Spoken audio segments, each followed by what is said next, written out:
beloved Boss Mike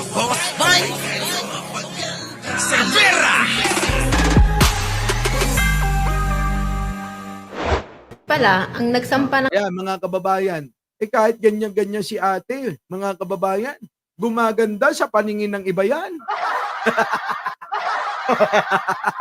Bakit? Mga kababayan, kasi may laman yung ulo eh. Oo, yung ulo neto mga kababayan, hindi tae ang laman eh.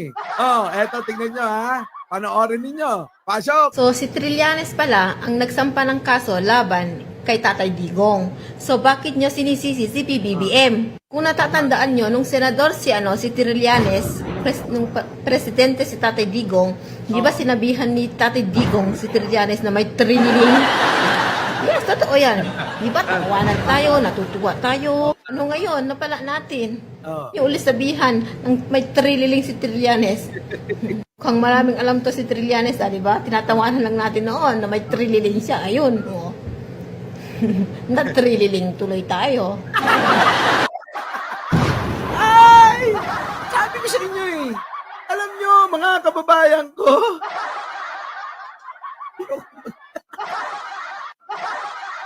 Ang dali. Minsan talaga mga kababayan, kapag ka may laman ng ulo, gumaganda eh. Di ba? Oh, tama naman eh. Ganito dapat, mga DDS, yung kakampi nyo. Ganito dapat mga twiran. Oo. Hindi yung pangatwiran ni Maharlika.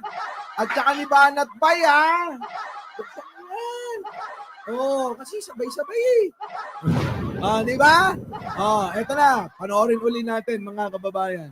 So, si Trillanes pala ang nagsampa ng kaso laban kay Tatay Digong. So, bakit nyo sinisisi si PBBM? Kung natatandaan nyo, nung senador si Trillanes, nung presidente si Tatay Digong, di ba sinabihan ni Tatay Digong si Trillanes na may trililing?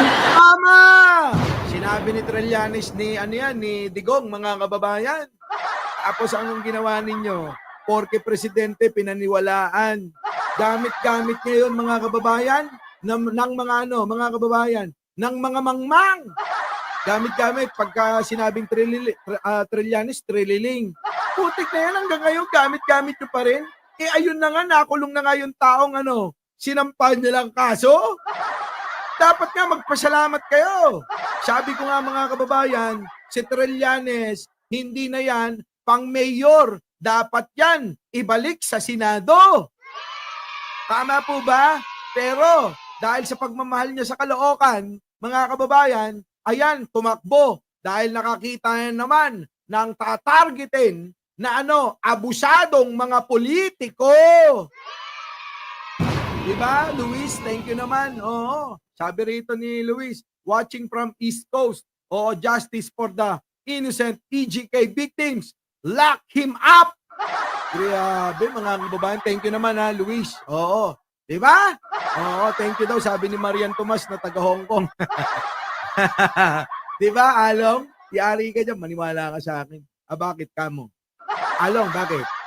Aba, na-interview ko yan eh. Balikan mo. Sabi ko, may senator patawag ko nung kay Trillanes, mga kababayan. Sabi ko, Senator, ano po ba plano nyo ngayon? Ngayong parating na yung eleksyon. Sabi niya, pinag-iisipan ko kung ako tatakbo bilang senador uli o kaya nakikita ko maraming problema kung saan ako taga ron at kung saan ako pinanganak, dyan sa Caloocan daw. Nako, yan, dalawa lang pinagpipilian ko. Pero baka manaig sa akin, na ako'y tumakbo bilang mayor para naman mabago ang sistema ng aking lugar kung saan ako sinilang. Ay, patay! Kaya yari ka, Along. Etong si Trillanes, nako, sigurado, Along. Pagka nagkamali-mali ka, makukulong ka. Kaya ngayon pa lang, kung meron kang kalokohang ginawa dyan, abay gawin mo, linisin mo na yan. Oo. At saka, kung gusto mo naman, date mo muna si ate. Oo. Mukhang maganda-ganda ang future sa pananaw . Eto na. Wait lang ha. Wait lang. Oh, panoorin natin uli. Siya mga nagsasabi, tumutulig siya, nagagalit kay Pangulong Bongbong Marcos, parang mga nasapian ng 10 demonyo, 13 demonyo, at 30 demonyo. JC Cheats, Juliet, ano? Oh, makinig kayo. Oh, eto na. So, si Trillanes pala ang nagsampa ng kaso laban kay Tatay Digong. So, bakit nyo sinisisi si PBBM? Kung natatandaan nyo, nung senador si Trillanes, nung presidente si Tatay Digong, di ba sinabihan ni Tatay Digong si Trillanes na may trililing? Yes, totoo yan. Di ba tawanan tayo, natutuwa tayo. Ano Correct. ngayon, napala natin. Ano? Yung uli sabihan ng may trililing si Trillanes. Oh. Kung maraming alam to si Trillanes, di ba? Tinatawanan lang natin noon na may trililing siya. Ayun. Ano? Na-trililing tuloy tayo. Totoo, mga kababayan. Marami na hong nagsisisi ngayon na itong si Trillanes ay binabas nila noon. Opo, ang dami na hong nagsisisi dyan. Opo sa totoo lang ako, parang naapektuhan din ako noon. Kasi kung maririnig mo na ibinibenta yung ating teritoryo ni Trillanes, talagang magagalit ka. Yung pala propaganda para sirain si Trillanes sa lahat. Oo, sa lahat ng mga pagkakataon na na may masisilip. Eto na mga kababayan.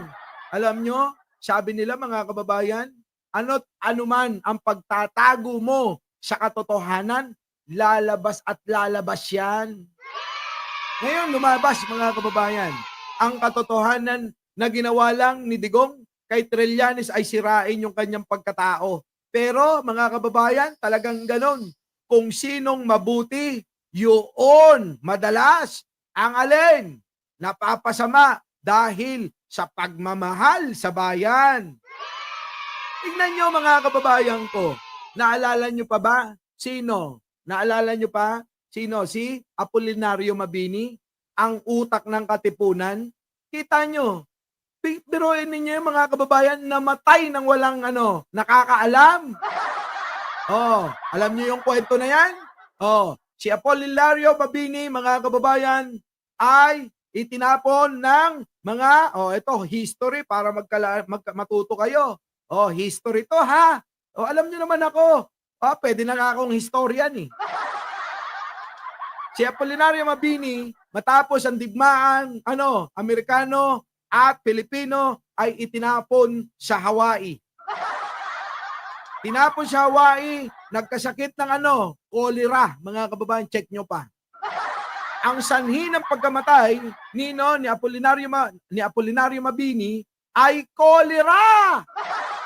Ang nangyari mga kababayan, noong hindi na't mahina na, hindi na kayanin ni Apolinario Mabini, abay, ibinalik ng Pilipinas. Ano nangyari mga kababayan? Tumira sa isang maliit na kwarto dyan sa Sampaloc. At doon na binawian ng buhay ng walang nakakaalam, walang nagmalasakit, walang nagbigay ng importansya. Ngunit mga kababayan, hindi na tinignan kung ano yung inambag niya sa bayang ito. Kaya tandaan nyo mga kababayan, bakit ko binabalikan si Apolinario? Kasi po gusto kong sabihin dito, balikan nyo si Trillanes sa nagawa niyang mabuti sa bayang ito. Tama, mga kababayan? Ganun ho yung gusto ko. Gusto kong ipaliwanag sa inyo na kailangan yung mga kababayan, yung mga tao na totoo na nagmamahal sa bayang ito, kailangan balikan natin mga kababayan at purihin, pasalamatan. Ganun dapat. Tama, mali, mga kababayan. Kaya nga sabi ko sa inyo kung pangangatwiran, malayong-malayo ko sa iba dyan. Oo, sabihin nyo na may mga inaral. Pero tandaan nyo, ang pagiging mabuting tao, kailanman hindi mo kailangan matutunan. Dahil ikaw mismo makakadiskubre at mamamili, at mamimili kung alin ang tama at mali na siyang sasamahan. Tama! Mga kababayan, yan ang sinasabi ko sa inyo eh. At piranan, Maraming mga nag-aral. Ano? Asal kabayo naman.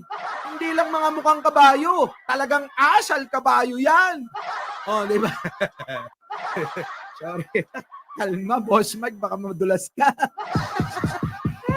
Oh, kalma. Baby, kalma. Huwag mo naman akong bigyan ng dahilan para tapihan ka. Tandaan nyo mga kababayan, maraming mga Pilipino na sadya talaga sa atin yung kaugaliang mabuting tao. Napapasama lang ang ilan sa pamamagitan ng mga masilaw sa kayamanan at kapangyarihan. Huwag na nating ilayo. Ilayo, titignan pa ba natin? Hahanapin nyo pa? Huwag na nating ilayo. Tignan nyo na lang si Digunyo. Di po ba mga kababayan? Ganun ho. Naging swapang at gahaman sa kapangyarihan. Kaya ganun ang nangyari sa kanya, mga kababayan. Oh, di ba? Oh. Ganun ho eh. May mga ganun kasing tao. Pero tandaan nyo, mga Pilipino, naniniwala ako, mga kababayan, nasa atin ang pagiging maawain at pagiging mabuting tao. Tulad na lang mga kababayan na sinasabi ko, tignan ninyo, kahit na masamang tao si Digunyo, kinakaawaan pa rin ng mga Pilipino. Tama? Yan po kasi kaugalian natin yan. Pero, sabi ko nga sa inyo, kaya nga tayo gumawa ng batas para tuntunin natin. Yan ang magiging natin, mga kababayan. Yan ang ating mga susundan para hindi tayo naliligaw sa kung ano yung mga hindi at dapat nating gawin sa pang-araw-araw na buhay natin. Di po ba? Ito na. Punta na natin to. Tignan ninyo mga kababayan kung paano gumawa ng fake news itong mga ito. Pasok. Huwingi dating Pangulo. Nakita nyo ba yan? So, ginawa nila itong video na ito na lumang-luma na noong si Digong ay bumaba na sa Malacanang. At ginawa nila ng caption, Rodrigo Roa Duterte nakauwi na, ngayon, araw galing Netherlands. Ganyan ho nila nililito, ganyan ho nila niloloko. Ang alin mga kababayan? Ang mga Pilipino. Tingnan ninyo kung anong asal si Digunyo, ganun na rin ang asal ng taga-suporta nito. Tingnan nyo, Rodrigo Roa Duterte nakauwi na ngayong araw galing Netherlands. Grabe, di ba? Pasok. Pakinggan natin kung paano itong ginawa. Sa pag-uwi ni dating Pangulong Rodrigo Duterte sa Davao City, isang espesyal na homecoming concert ang inihanda para sa kanya. Kita nyo, merong homecoming concert pa. Tapos ganyan ang caption nila. Di ba? Yan mga kababayan. Paano ba naman hindi magiging tangat mangmang at inutil yung mga taga-suporta niya? Kahit na matalino ka, magiging bobo ka talaga. Buti na lang yung iba na mga DDS nanonood sa akin eh. Kahit pa paano, naliliwanagan ang isip eh. Di ba? Alam niya talaga itong mga DDS kung ano-ano na lang ang ginagawa nila. Pagpupugay at pasasalamat. Nakadutok doon live si Argil Relator ng GMA Regional TV 1 Mindanao. Argil? Mel, nagpapatuloy sa ngayon ang kasiyahan dito sa labas ng isang mall sa Davao City kung saan kasalukuyang ginaganap ang isang homecoming concert para kay former President Rodrigo Roa Duterte. Kita nyo mga kababayan, ang galing ng pagkakadali. Siya naman lang mga kababayan maging eksperto sila sa tamang pagbabalita at tamang pagpapakita sa inyo ng mga content na inyong matututunan sana. Kaso mga kababayan, ang ginagawa nila, ganyan no? Di ba mga kababayan? Ganyan! Ganun talaga. Kaya nga mga kababayan, sabi ko sa inyo, dito, huwag kayo maniniwala. Our beloved Boss Mike Cervera.